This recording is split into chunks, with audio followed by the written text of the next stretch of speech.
여러분 안녕하세요. 시사팩토리 100.3 김유리입니다. 최근에 SPC 공장에서 근무하던 20대 여성 직원이 소스 배합기에 몸이 끼어 숨진 안타까운 사고가 있었습니다.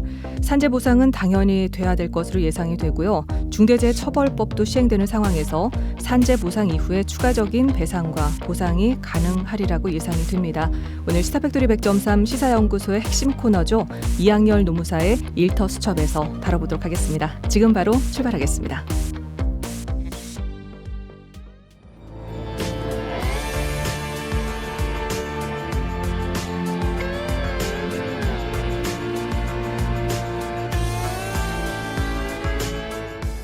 노동자와 사용자를 잇는다. 일터 연구소.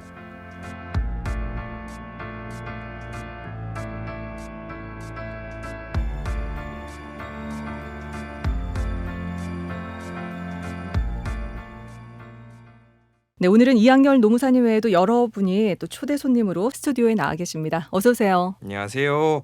먼저 인사드리겠습니다. 일터 수첩의 붙박이죠. 이학열 노무사입니다. 반갑습니다. 반갑습니다. 네, 안녕하세요. 박신성 손해사정사라고 합니다. 네, 반갑습니다. 보험 전문가 박철환입니다. 네, 반갑습니다. 이렇게 스튜디오를 가득 채워주셔서 뭔가 든든하다는 생각이 드는데요. 오늘 일터 수첩의 내용 바로 들어가 볼까요?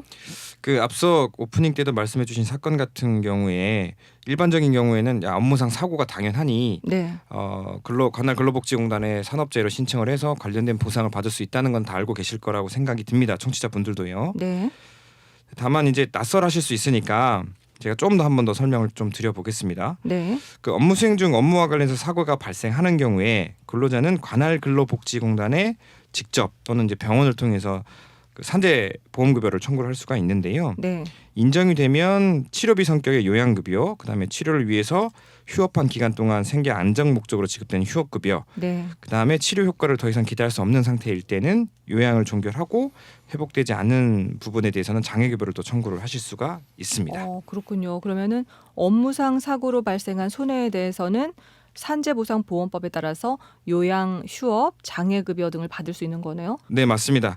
하지만 업무상 사고로 발생한 손해 전체에 대해서 앞서 말씀드린 요양, 휴업, 장애급여, 유족보상 등 있는데 이게 제가 입은 근로자가 재해로 입은 모든 손해에 대해서 보상을 해주는 건 아니에요.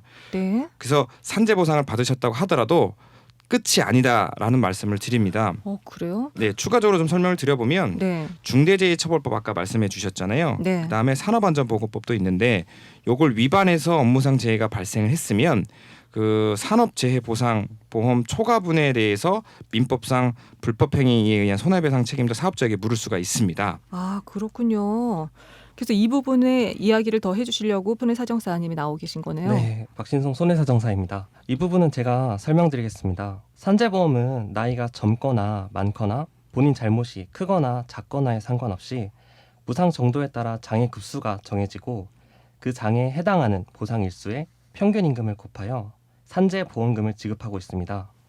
예를 들면 네. 동일한 평균 임금 10만 원을 받으면서 일을 하시던 20대와 50대 분이 재해사고로 동일한 장애급수 판정을 받았다면 산재보험에서 받으시는 급여 보상금은 동일합니다. 그러나 민사상 손해액 산정은 법정 가동 연한인 65세까지 일을 정상적으로 했다면 받을 수 있던 손해에서 장애율과 과실 부분을 참작하여 보상하기 때문에 나이가 젊을수록 그 손해가 더 크다고 할 수 있습니다. 그렇죠. 네. 그러한 보상 방식의 차이 때문에 산재 보상을 받으셨다고 하더라도 추가적인 민법상 손해가 남아있는 경우가 많습니다.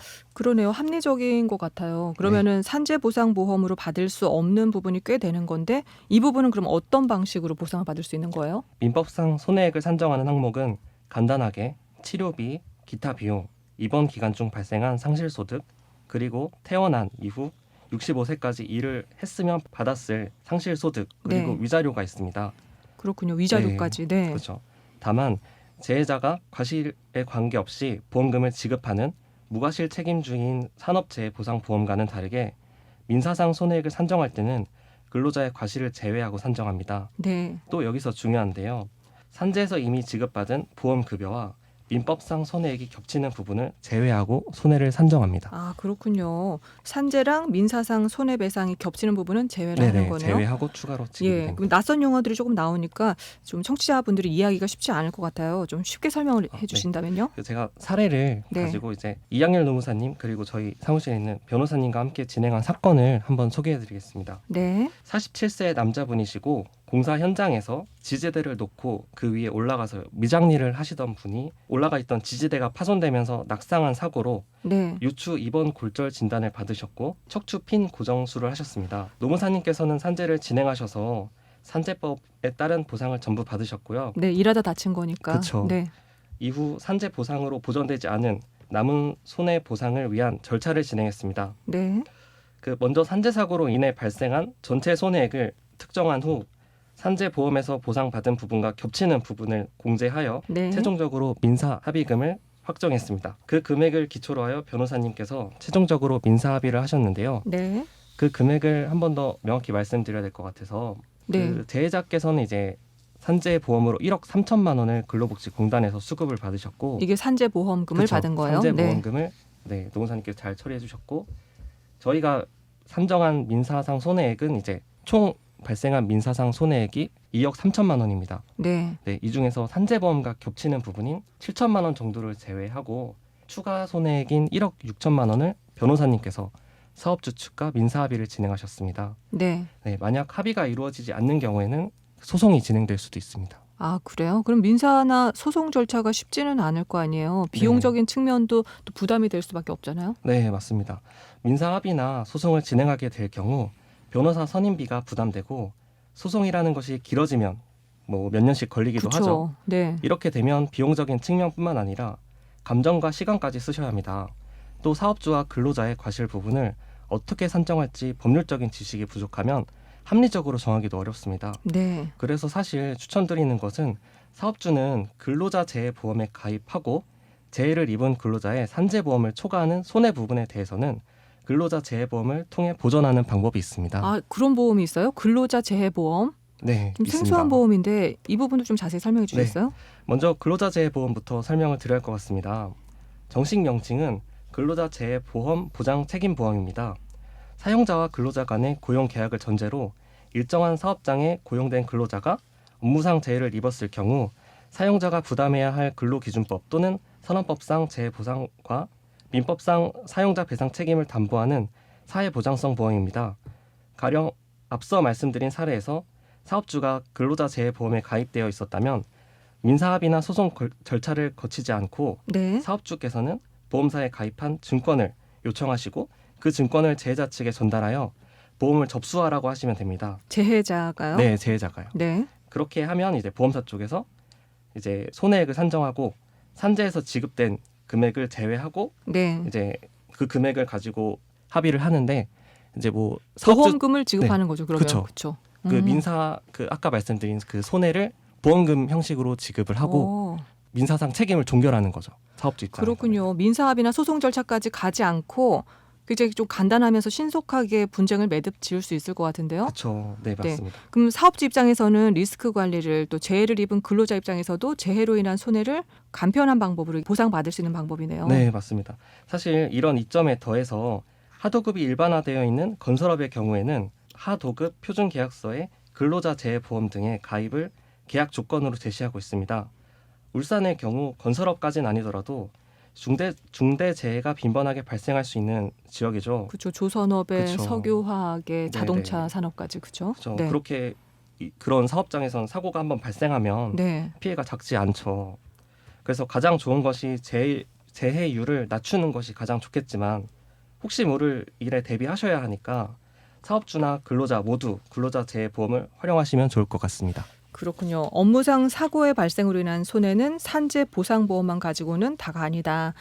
그 산재 보상보험을 초과해서 발생한 손해에 대해서는 민사합의나 또 소송 그리고 또 근로자 재해보험을 활용할 수 있는데 이 중에 비용과 효율적 측면에서 민간보험을 통해서 처리하는 게 좀 효율적이다. 네, 이 맞습니다. 말씀을 해주신 거예요. 네. 그렇다면 근로자 재해보험 종류나 또 가입 절차 지금 우리가 들고 있는 건 아니잖아요, 그렇죠? 그렇죠. 일반적으로. 그렇죠. 그러면 보험료는 어떻게 되는지 알 수 있을까? 오늘 그래서 보험 전문가를 모셨습니다. 박철한 지점장님, 네. 네, 한 말씀 해주시죠. 네. 이 부분에 대해서. 근제보험은 연간 단위의 가입 방법과 사업장별 가입 방법이 있습니다.